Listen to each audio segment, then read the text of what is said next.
नमस्कार दोस्तों, जय माता दी। 17वें अध्याय में हमने सुना था सुखदेव जी का राजा जनक से मिलने के लिए मिथिलापुरी को प्रस्थान तथा राजभवन में प्रवेश। अब 18वें अध्याय में सुखदेव जी के प्रति राजा जनक का उपदेश सुनेंगे। यदि आप चैनल पर पहली बार आए हो तो चैनल को सब्सक्राइब जरूर करिएगा और कमेंट में जय माता दी अवश्य लिखिएगा। कथा प्रारंभ करते हैं। सूत जी बोले, सुखदेव जी को आया हुआ सुनकर पवित्र आत्मा राजा जनक अपने पुरोहित को आगे करके मंत्रियों सहित उन गुरुपुत्र के पास गए। महाराज जनक ने उन्हें बड़े आदर से उत्तम आसन देकर विधिवत सत्कार करने के पश्चात एक दूध देने वाली गौ प्रदान करके उनसे कुशल पूछा।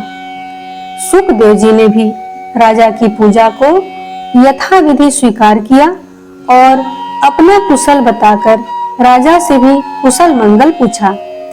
इस प्रकार कुशल प्रश्न करके सुखदायी आसन पर बैठे हुए शांत चित्त वाले व्यासपुत्र सुखदेव जी से महाराज जनक ने पूछा, हे महाभाग, मैंने यहाँ आप स्त्री का आगमन किस कारण हुआ? हे मुनि श्रेष्ठ, उस प्रयोजन को बताइए। सुखदेव जी बोले, महाराज, मेरे पिता व्यास जी ने मुझसे कहा कि विवाह कर लो, क्योंकि सब आश्रमों में गृहस्थ आश्रम ही श्रेष्ठ है। गुरुपुत्र पिता की आज्ञा को बंधन कारक मानकर मैंने उसे स्वीकार नहीं किया। उन्होंने समझाया कि गृहस्थाश्रम बंधन नहीं है, फिर भी मैंने उसे स्वीकार नहीं किया।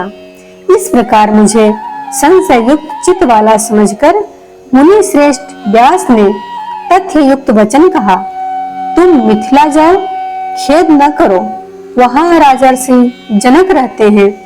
वे याज्ञिक एवं जीवन मुक्त राजा हैं। संसार में विदेह नाम से विख्यात वे वहाँ निष्कंटक राज्य कर रहे हैं। हे पुत्र, महाराज जनक राज्य करते हुए भी माया के जाल में नहीं बंधते, तब हे परंतप, तुम वनवासी होते हुए भी क्यों भयभीत हो रहे हो? उन नृप श्रेष्ठ विदेह को देखो और अपने मन में उठते हुए मोह का त्याग करो। हे महाभाग, विवाह करो, अन्यथा जाकर उन राजा से ही पूछो, वे राजा तुम्हारे मन में उत्पन्न संदेह का समाधान कर देंगे। तत्पश्चात हे पुत्र, उनकी बात सुनकर तुम शीघ्र ही मेरे पास चले आना। हे महाराज, मैं उन्हीं के आदेश से आपकी पुरी में आया हूँ। हे राजेंद्र, हे अनघ, मैं मोक्ष का अभिलाषी हूँ, अतः जो कार्य मेरे लिए उचित हो वह बताइए। हे राजेंद्र, तप, तीर्थ, व्रत, यज्ञ, स्वाध्याय, तीर्थ सेवन और ज्ञान, इनमें से जो मोक्ष का साक्षात साधन हो वह मुझे बताइए।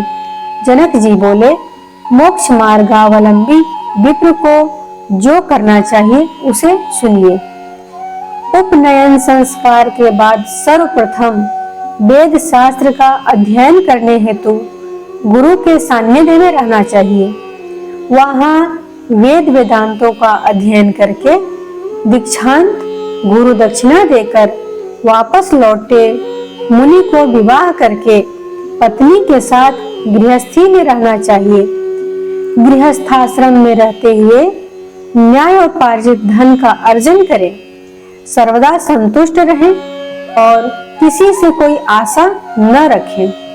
पापों से मुक्त होकर अग्निहोत्र आदि कर्म करते हुए सत्य वचन बोलें और मन, वचन, कर्म से सदा पवित्र रहें। पुत्र पौत्र हो जाने पर समयानुसार वानप्रस्थ आश्रम में रहें। वहाँ तपस्या द्वारा काम, क्रोध, लोभ, मद, मोह और मात्सर्य इन छहों शत्रुओं पर विजय प्राप्त करके अपनी स्त्री रक्षा का भार पुत्र को सौंप देने के पश्चात वह धर्मात्मा सब अग्नियों का अपने में न्याय पूर्वक आधान कर ले और सांसारिक विषयों के भोग से शांति मिल जाने के बाद हृदय में विशुद्ध वैराग्य उत्पन्न होने पर चौथे आश्रम का आश्रय ले ले। विरक्त को ही संन्यास लेने का अधिकार है, अन्य किसी को नहीं। यह वेद वाक्य सर्वथा सत्य है, असत्य नहीं, ऐसा मेरा मानना है। हे सुखदेव जी, वेदों में कुल 48 संस्कार कहे गए हैं। उनमें गृहस्थ के लिए 40 संस्कार महात्माओं ने बताए हैं। मुमुक्षु के लिए शम, दम आदि 8 संस्कार कहे गए हैं। एक आश्रम से ही क्रमशः दूसरे आश्रम में जाना चाहिए, ऐसा शिष्ट जनों का आदेश है। सुखदेव जी बोले, चित्त में वैराग और ज्ञान विज्ञान उत्पन्न हो जाने पर अवश्य ही गृहस्थादि आश्रमों में रहना चाहिए अथवा वनों में। जनक जी बोले, हे मानद, इंद्रियां बड़ी बलवान होती हैं, वे वश में नहीं रहती। वे अपरिपक्व बुद्धि वाले मनुष्य के मन में नाना प्रकार के विकार उत्पन्न कर देती हैं। यदि मनुष्य के मन में भोजन की, शयन की, सुख की और पुत्र की इच्छा बनी रहे तो वह सन्यासी होकर भी इन विकारों के उपस्थिति होने पर क्या कर पाएगा। वासनाओं का जाल बड़ा कठिन होता है, वह शीघ्र नहीं मिटता। इसीलिए उसकी शांति के लिए मनुष्य को क्रम से उसका त्याग करना चाहिए। ऊंचे स्थान पर सोने वाला मनुष्य ही नीचे गिरता है, नीचे सोने वाला कभी नहीं गिरता। यदि संन्यास ग्रहण कर लेने पर भ्रष्ट हो जाए तो पुनः वह कोई दूसरा मार्ग नहीं प्राप्त कर सकता। जिस प्रकार चींटी वृक्ष की जड़ से चढ़कर शाखा पर चढ़ जाती है और वहां से फिर धीरे धीरे सुखपूर्वक पैरों से चलकर फल तक पहुंच जाती है, विघ्न शंका के भय से कोई पक्षी तीव्र गति से आसमान में उड़ता है और परिणामतः थक जाता है, किंतु चींटी सुखपूर्वक विश्राम लेकर अपने अभीष्ट स्थान पर पहुंच जाती है। मन अत्यंत प्रबल है, यह अजितेंद्रिय पुरुषों के द्वारा सर्वथा अजेय है। इसीलिए आश्रमों के अनुक्रम से ही इसे क्रमशः जीतने का प्रयत्न करना चाहिए। गृहस्थ आश्रम में रहते हुए भी जो शांत, बुद्धिमान एवं आत्मज्ञानी होता है, वह न तो प्रसन्न होता है और न खेद करता है। वह हानि लाभ में समान भाव रखता है। जो पुरुष शास्त्र प्रतिपादित कर्म करता हुआ सभी प्रकार की चिंताओं से मुक्त रहता हुआ आत्मचिंतन से संतुष्ट रहता है, वह निसंदेह मुक्त हो जाता है। हे अनघ, देखिए, मैं राज्य कार्य करता हुआ भी जीवन मुक्त हूँ।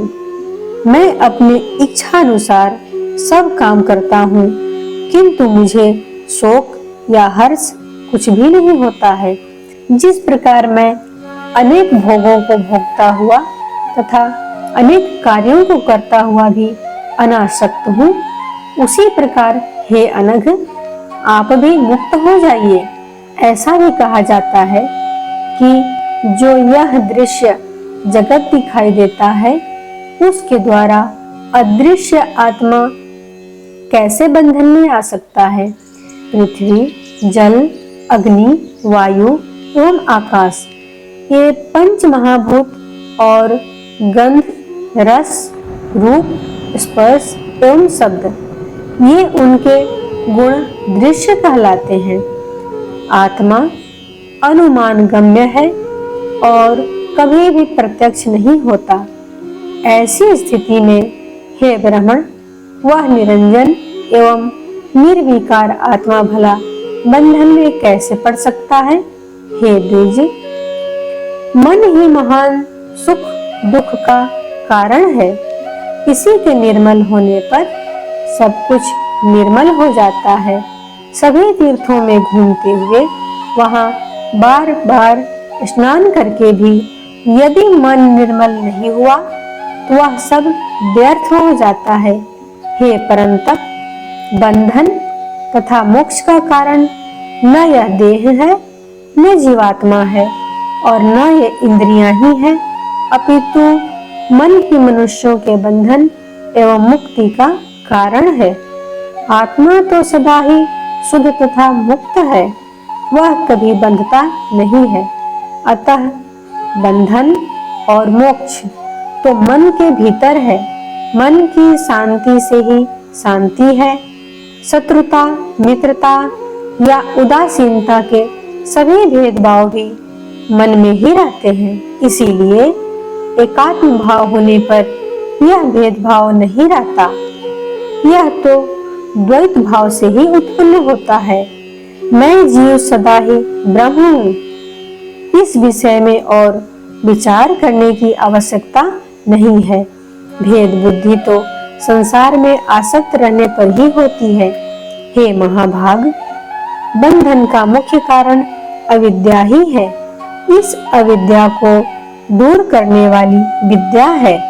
इसीलिए ज्ञानी पुरुषों को चाहिए कि वे सदा विद्या तथा अविद्या का अनुसंधान पूर्वक अनुशीलन किया करें।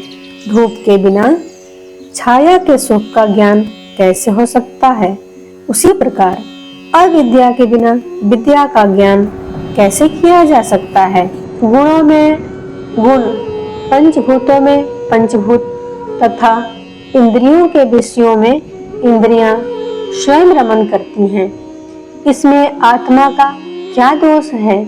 हे पवित्र आत्मा, सबकी सुरक्षा के लिए वेदों में सब प्रकार से मर्यादा की व्यवस्था की गई है।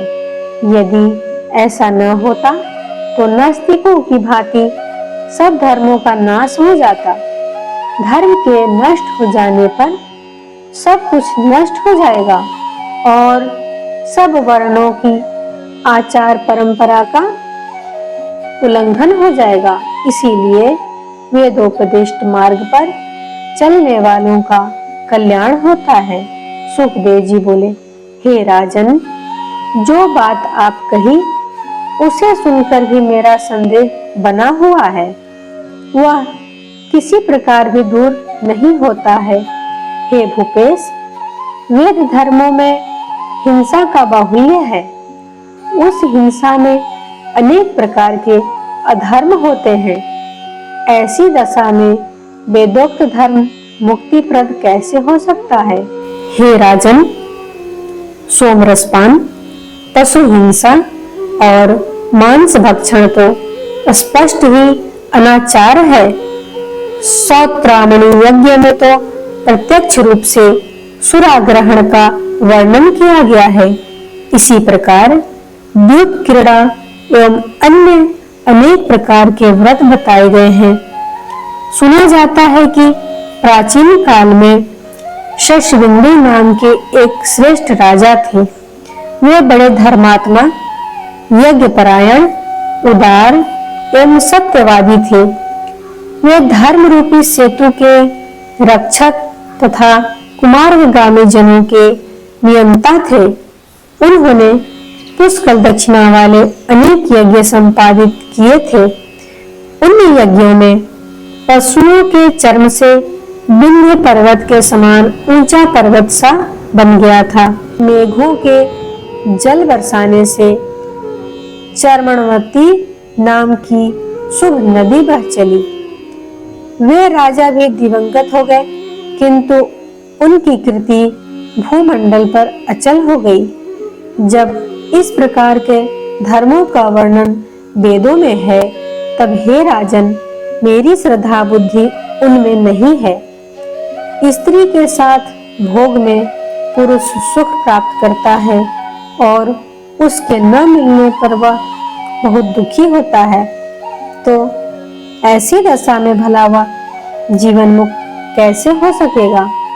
जनक जी बोले, यज्ञों में जो हिंसा दिखाई देती है वह वास्तव में अहिंसा ही कही गई है, क्योंकि जो हिंसा उपाधि योग से होती है वही हिंसा कहलाती है, अन्यथा नहीं, ऐसा शास्त्रों का निर्णय है। जिस प्रकार गीली लकड़ी के संयोग से अग्नि से धुआं निकलता है, उसके अभाव में उस अग्नि में धुआं नहीं दिखाई देता, उसी प्रकार हे मुनिवर, वेदोक्त हिंसा को भी आप अहिंसा ही समझिए। रागी जनों द्वारा की गई हिंसा ही हिंसा है, किंतु अनासक्त जनों के लिए वह हिंसा नहीं कही गई है। जो कर्म राग रहित तथा अहंकार रहित होकर किया जाता हो, उस कर्म को वैदिक विद्वान मनीषी जन न किए हुए के समान ही कहते हैं। हे द्विश्रेष्ठ, रागी गृहस्थों के द्वारा यज्ञ में जो हिंसा होती है वही हिंसा है। हे महाभाग, जो कर्म राग रहित तथा अहंकार शून्य होकर किया जाता है वह जितात्मा मुमुक्षु जनों के लिए अहिंसा ही है। इस प्रकार श्रीमद्देवी भागवत महापुराण के अंतर्गत प्रथम स्कंद का 18वां अध्याय 19वें अध्याय में हम सुखदेव जी का व्यास जी के आश्रम में वापस आना, विवाह करके संतानोत्पत्ति करना तथा परम सिद्धि की प्राप्ति करना सुनेंगे। आप कमेंट में जय माता दी अवश्य लिखें। आप सबसे आग्रह है कि आप चैनल को सब्सक्राइब जरूर करिएगा और देवी भागवत महापुराण को जितना हो सके आप शेयर करें, लोगों तक पहुंचाएं, ताकि और भी लोग इसका लाभ उठा सकें। धन्यवाद। जय माता दी।